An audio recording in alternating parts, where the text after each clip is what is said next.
What's the one thing you're going to get a lot of when you're in sales? And everybody should be in sales if you're in business. Stay tuned, and we'll tell you what next.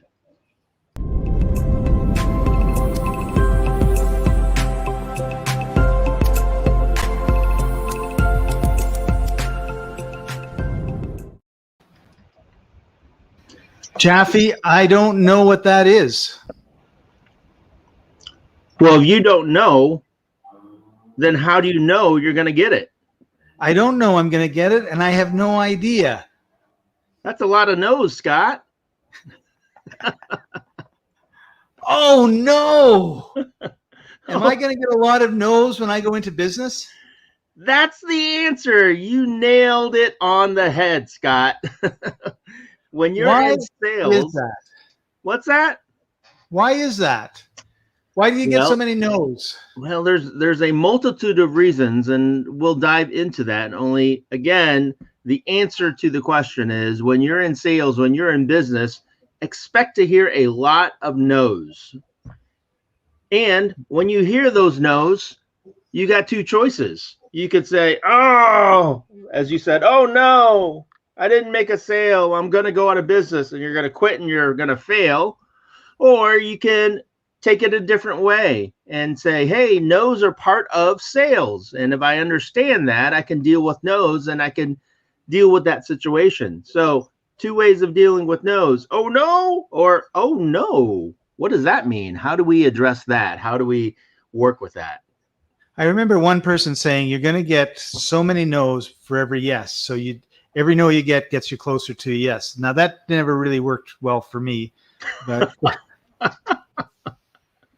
because I was just like, I don't want to have any no's. But you know, the other thing, now we're going to have a problem whenever we use KNOW or NO, because it's just going to be the focus. You started it. I started it. I know I did. And now I forgot what I was going to say. The number of no's never worked for you. No, that's right. It never worked for me. I never found it. But the secret is to have so many leads in your pipeline that you don't have time to worry about the people that say no. And I think the other side of that is you want to have a firm no or a firm yes. Well, I'm not really sure, get back to me next week is really the Chinese water torture, if I can put it that way, because it's just, you go back to the person, you waste 25 minutes or whatever, and then they're like, I don't know. Like, give me a yes, give me a no, because then I can either fulfill the order or I can move on to the next person. So, one of the keys about no's, I think, is that you want to have a solid no or a solid yes. You don't want to have that wishy-washiness going on in the middle. But a lot of times people will go for the wishy-washy. They're not going to ask for the sale and get the no because they've only got 4 leads. And if I don't have Chaffee to talk to, and I don't have Scott to talk to because they gave me no's, then who am I going to talk to? And they think that talking to somebody is eventually going to get them what they want, where it's really talking to lots of people. Like you teach with networking, right? You don't go to a networking event with 2 people expecting to get 10 leads.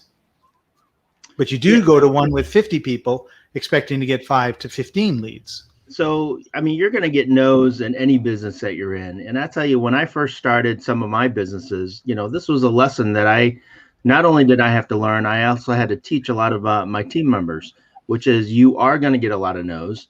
And here's the challenge is that, again, as I said, you can have 2 kinds of reactions, which is, they said no and be upset and be depressed, or you could say no, move on, or figure out how to move forward with that.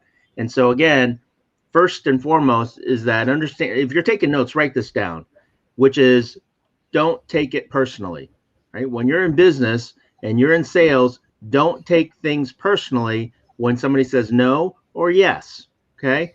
And because the reason I say that is because you're going to get a lot more no's than you're going to get yeses, depending on your business and depending on the quality of your leads. Obviously, there are exceptions. And for the most part, most people are going to get no, no, no, no, no, no, no, and then maybe a couple yeses mixed in there. And the better you get in terms of sales and building relationships and helping people, then the more yeses you're going to get, and there's still going to be a lot of people that are saying no. So first and foremost, don't take it personally. It's not about you. Why the other person said no, maybe because of something you said, or how you said it, or your lack of knowledge or information, or relationship with them, or whatever. Only it's still about them, because they weren't ready to take advantage of what you're offering them. So it's about them, and it's not about you. So don't take it personally. Realize that you're offering something, and when you offer something and somebody says no, don't take it personally. It's all about them and their situation. And until you can determine how to help them in their situation, they're going to continue to say no. So, all right. And just to confuse the issue a little bit more, but we happen to have this from a previous episode in our banners. And I want to just bring up 3 really important no's that are going to help you deal with no's. And the first one is, dun, dun, dun, know yourself. The second one is know your product. And the third one is know your selling style and your product. Okay, so the third one was really a 2.5. But I think it's really important that people know themselves, right? And you understand, like, oh, this is what's going on for me. This is what's happening. And that gives you and then if you know your prospect, I should have put that one up, then you're able to figure out, every no is a learning opportunity. Why did I get them? Though the person doesn't need the product. Oh, okay. They don't like me. They're not going to buy from me no matter what. There's a whole pile of possible reasons that could be there. But if you know yourself, and you get along really, really well with, 35 to 40-year-old business executives, like whatever your niche or your avatar is, and then you're talking to somebody who's 20 years old and a basketball player, then why did you think you were going to get a yes, right? So oftentimes we're banging our head against the wall because we're not talking to our right prospect. So Scott, I came up with something really cool when you were discussing all that, right? And so this is a writer downer, which is overcome no's by knowing. How about that? Ooh. Overcome no's by knowing. Knowing yourself, knowing your product, and whatever that third one was, I forgot. Know your selling style. There you go, your selling style. Absolutely. Okay, I'm going to bring them up. Okay, so write it down, everybody. Overcoming no's by knowing. This is really cool because this was not at all where I was expecting us to go today.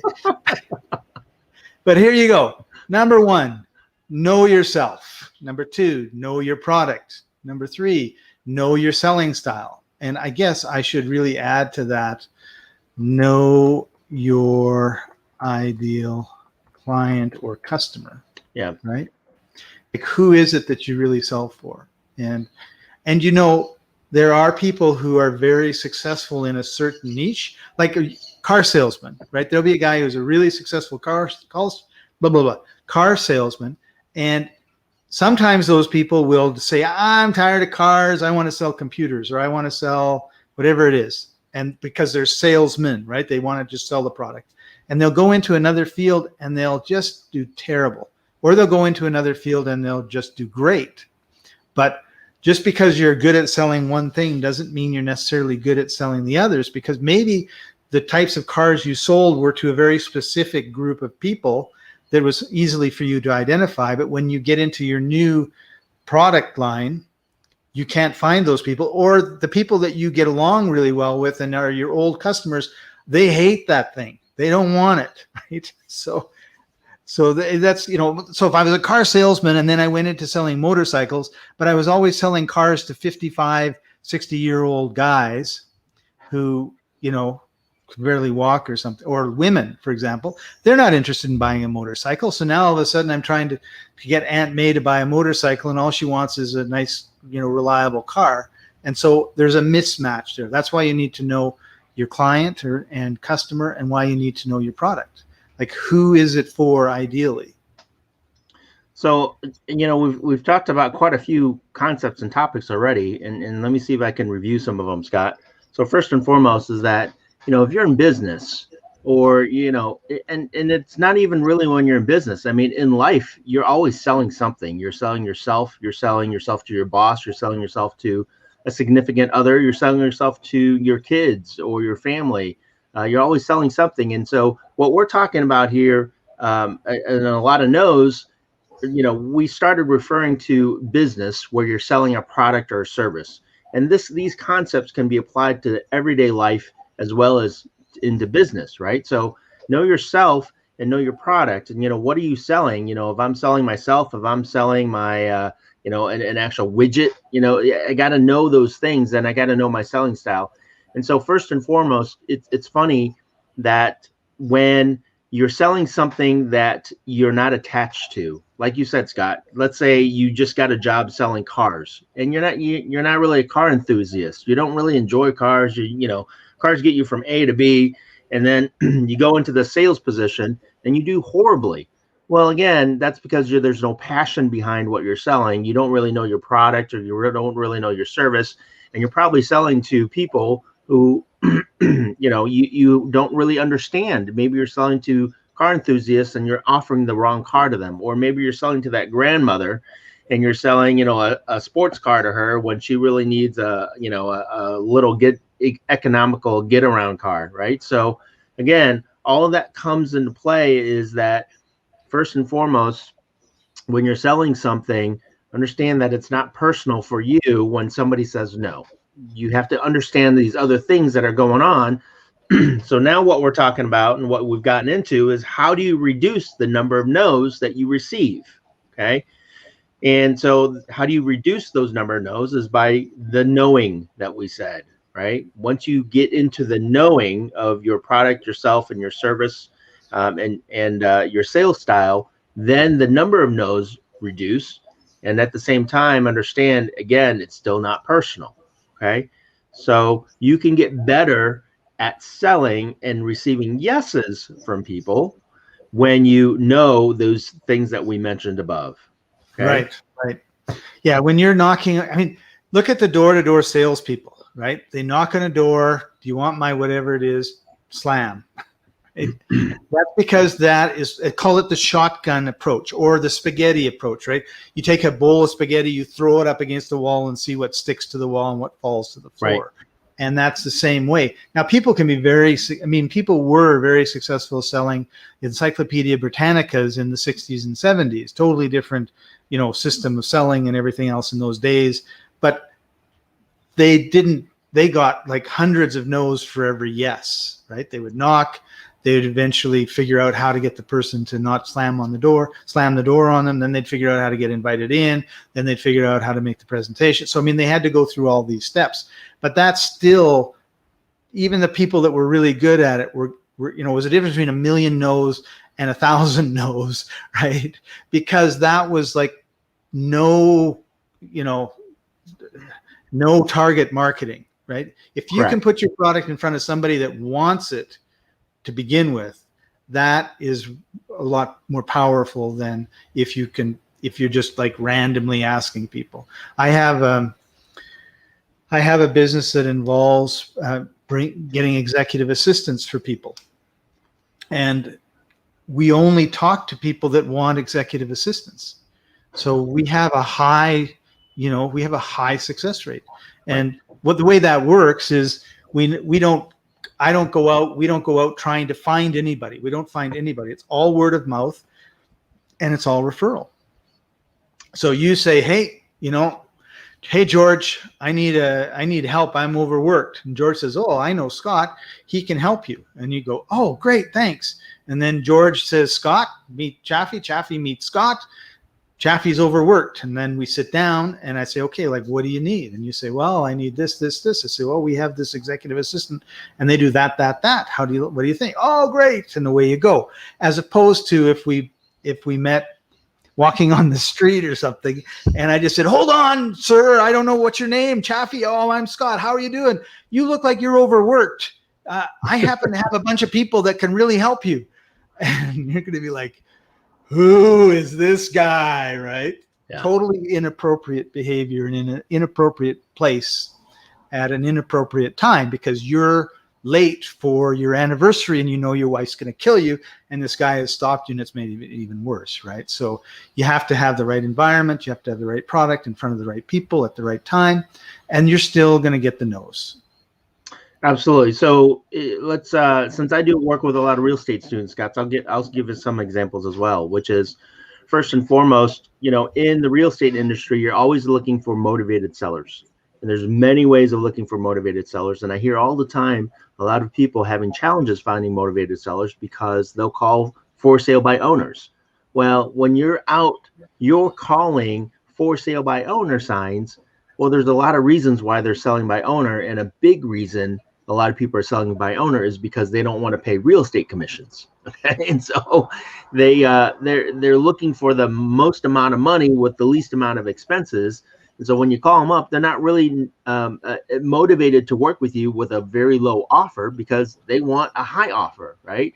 And they also don't want to work with you on terms because they just want money. They want a lot of money. And so outbound calling to FSBOs, or for sale by owner, or FSBOs as we call them, is a strategy that's going to get you a lot of no's. Now, if you're aware of that, then and you understand you're going to get a lot of no's, it is a valid strategy that a lot of people use, that a lot of people can find deals with. And so where your leads are coming from, or what strategy you're using to market or sell things, is one way to determine how many no's you're getting, which leads us back to Scott.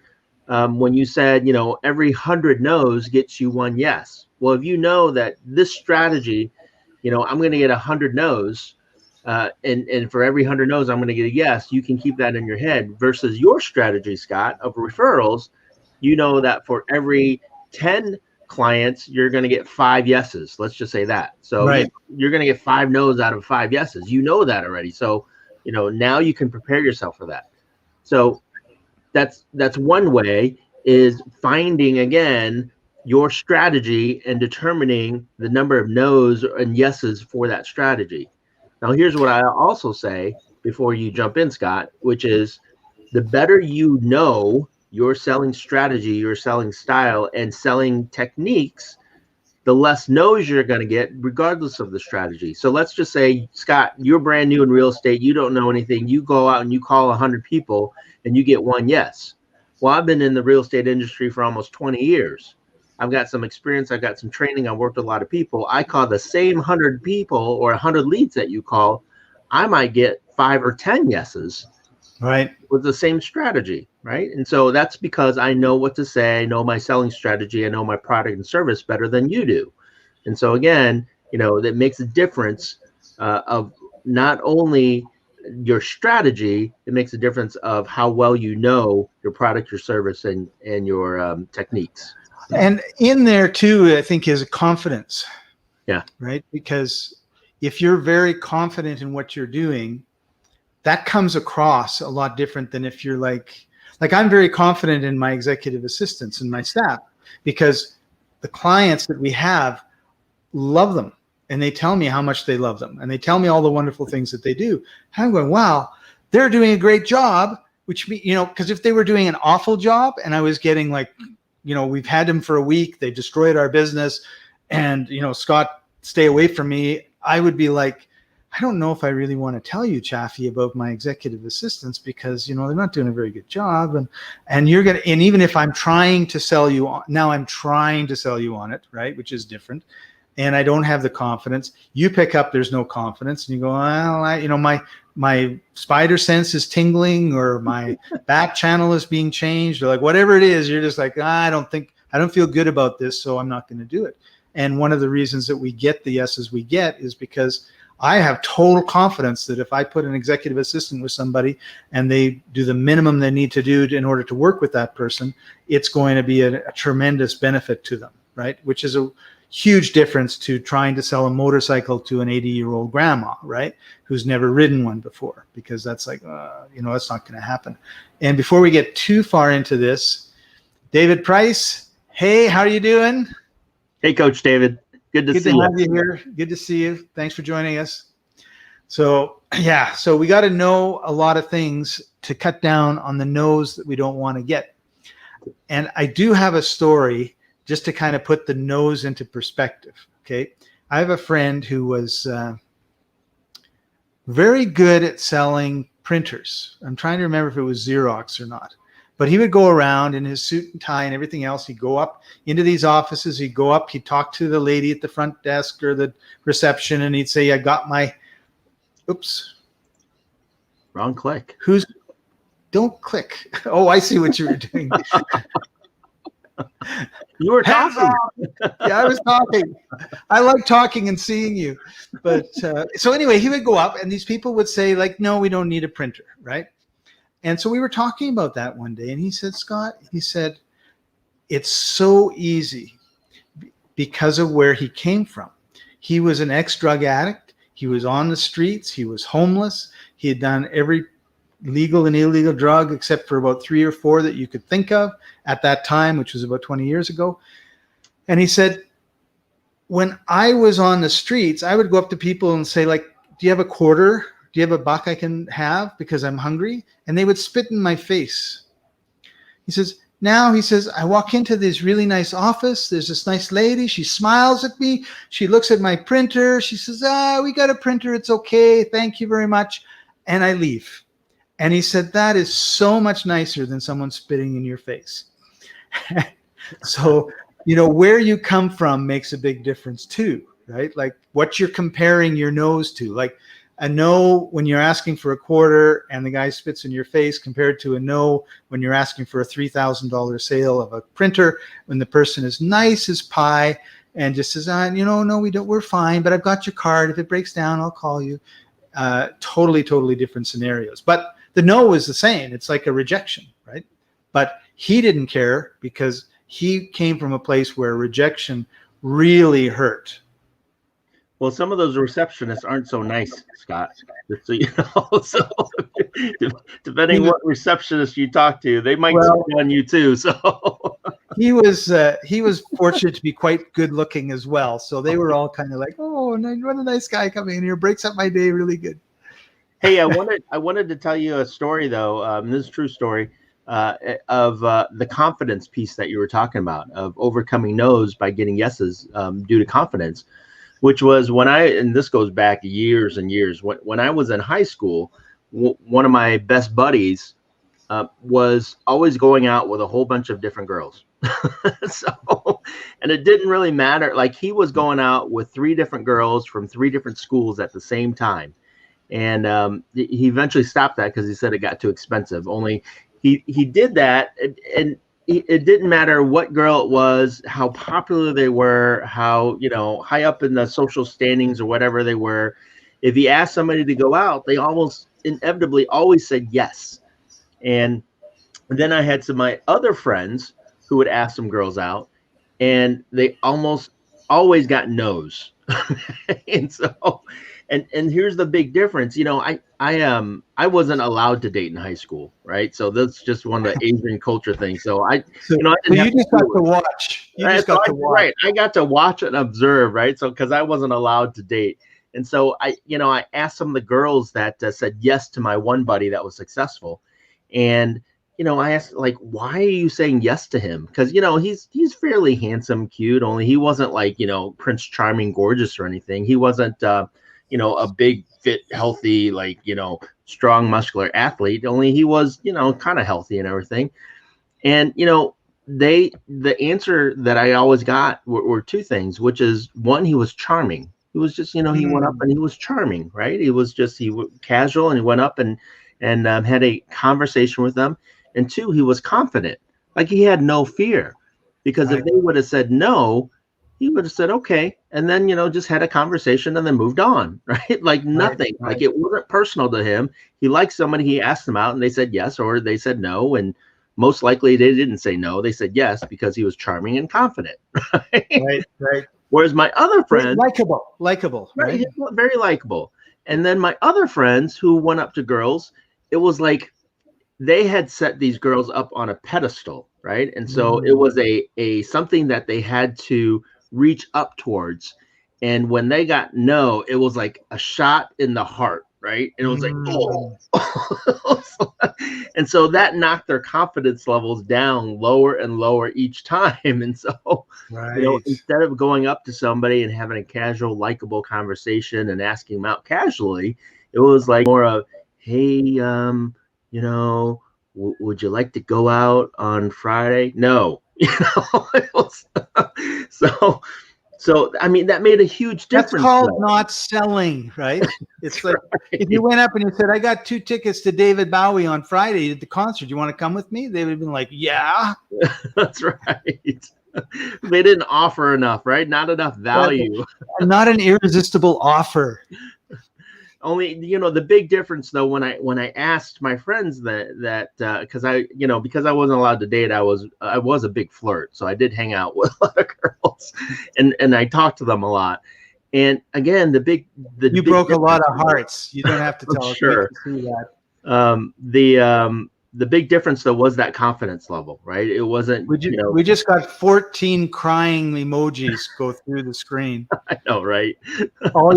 All the girls that wish they were your ex-girlfriends in high school and college. That I was voted biggest flirt for 2 years in a row. Really? I was. So, hey, I was on the cheerleading team too. So, I couldn't be helped. Yeah. You were fit. Yeah. So, but that's a great story about confidence. You need to have the confidence. And that, again, with any relationship, right? I mean, if you're looking to, spend some time with somebody, or if you like somebody, again, women and men are attracted to confidence, and they're more likely to say yes to you if they find you as a confident individual. And so that's an attractive trait. And when it comes to sales, the more confident you are in, as you said, Scott, your product or your service, the more likely you're going to get those yeses versus those nos. So yeah, and we're running out of time, but what you just brought up for me was, they say, like the myth or the what they whisper about is that it takes 7 no's to get a yes. Mm-hmm. So it's not just going from person to person to person till you get a yes. It's also following up with that person until the time is right. Like, I might be a FISBO and you call me up, and no, because I've only been doing it for 2 weeks and I had 3 calls and I haven't had any problems. I haven't had the exact deal, but I'm confident it's going to happen. You wait 2 months and I've had 1,500 people call me and they all lowball me and they all do this and that, and I don't like it. Then you come along and like, yeah, maybe I should just talk to you now, Chaffee, because this has been 3 or 4 times. I feel like I know you, blah blah blah, and that's one thing that there's a sales story that I just want to quickly share. I was a manager of a grocery store in Prince Rupert, British Columbia, Canada, which has 13,000 people. So there's not a lot of people there. And we would have this sort of stream of salespeople coming in, the craft salesman, the Coke salesman, they'd want to sell you X amount of product. And for months and months and months, usually it was like once a month, these people would come through, right? It was almost like they booked a charter and all came up at the same time. And this one guy, every time he came in, he was happy as happy could be, like genuinely just really happy, nice to talk to, the whole bit. And he comes in one time, and I never forget it. And he was trying to be happy, but he wasn't happy, right? And I said, like, what's going on, right? And he says, I got this product. It's the deadline for my sales is tomorrow, tomorrow midnight, and I've got like 85 cases I got to sell, and I'm in this dumpy little town, and I got another dumpy little town and another dumpy little town, and I ain't going to sell it. And I'm not going to get my quota, and I'm not going to get my bonus. And I said, oh, I'm sorry to hear that. What's the product and what's the price? So he almost grudgingly pulls it out, this piece of paper with all the details, says it to me, and I go, okay, I'll order 50 cases. Now, my store had good volume. I could easily sell the 50 cases in 2 or 3 weeks if I promoted it, right? So he was like, really? I go, yeah, really. And I'm not going to help you I'm not going to get you your quota, but I'm going to get you close enough that if you bust your ass the next 2 days, you're going to be able to get it, right? Because now it was impossible at 80, but at 30, yeah, I can go to 10 stores and sell 3 cases in each store and I'm done, right? So I'll never forget how he went from just this glum cloud over his head to, yeah, all pumped up, and then off he went, and he never did come back, he never did come back. So I think it was a scam, but no, he never did come back and tell me if he got his quota. So I hope that he did. I never thought about it after So Scott, that. you weren't upset that he called your town a dumpy little town? No, I called it a dumpy little town. Oh, okay. It was. I mean, there were these, there's 13,000 here, there's 12,000 there was 4,000 there was 16,000. He had no way that he was going to go to any place that had any number of people, right? So how does that story apply to anything we've talked to so far?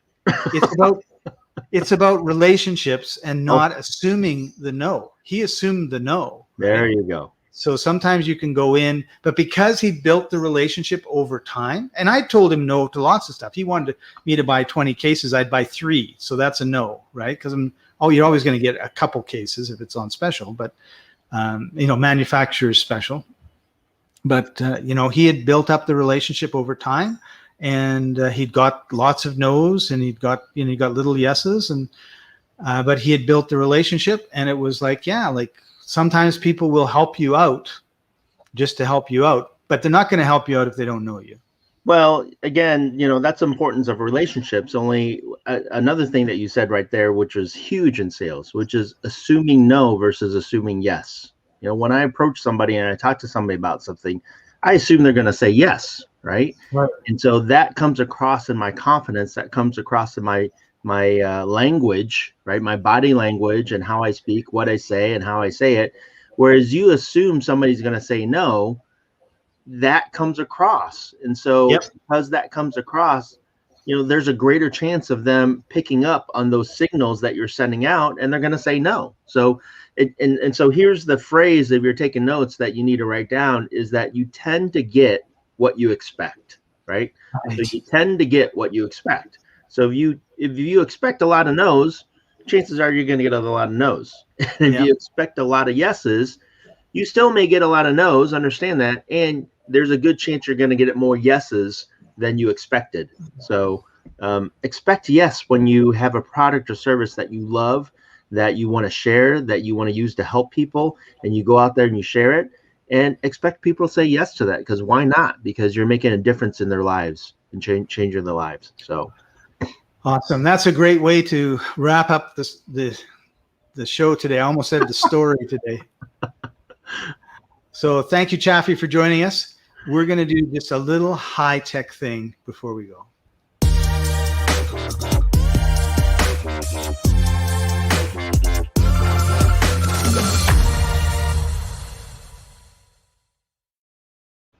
And if you want to get a hold of Chaffee because you've got a business and you need to improve it, turn those no's into yeses, he can be reached here.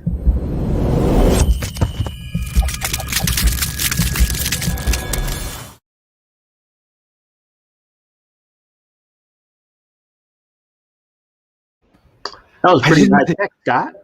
I didn't think that last video was ever going to end. It was just sort of sitting there, which was actually good because I was thinking, you're going to have to pause to be able to read it all, but you don't. So, and I have a surprise, and I think, Chaffee, that I forgot about this. Ooh. We were talking about something it's probably a month or so ago, and this is either going to be really embarrassing because I won't know what it's about, or it'll be really funny, and it was meant to be really funny. So here you go, folks, a little short. This is not a video, it's an image, so we can continue talking, but something that Chaffee has for sale for everybody. Oh, nice. There you go. Special offer, Chaffee sale, up to 70% off. The legend is alive. And very nice, Scott. Very nice. I don't remember why I did that, but there was something we were talking about once, and I thought, oh, there's a Chaffee t-shirt. I think I posted that on my Facebook profile. Awesome. All right. Well, thanks, Chaffee, for joining us. Thank you, everybody, for tuning in. Make sure you always leave some comments and like, share, let your friends know. If you've got anything in particular in the world of business, we've been focusing on sales for the last few weeks. Don't hesitate to put a comment in. Let us know. I'll see the comments and we'll talk about it next time. And make sure you join us. We're usually on Friday mornings, Eastern Standard Time. If you hit the like, share, and reminder buttons, you'll get reminded when we go live. Today we're a little bit late because of some technical issues in my life, and it's because you're traveling all over the place. You keep moving around and flying, and where are you now? This is Medellin, Colombia, where I am right now. Woo-hoo. It's gorgeous. Be here, and I'm going to be in Costa Rica in July. Nice. Very nice. Yeah, I'm excited about that. All right. See you later, everybody. Bye-bye, everyone. Thanks for joining us.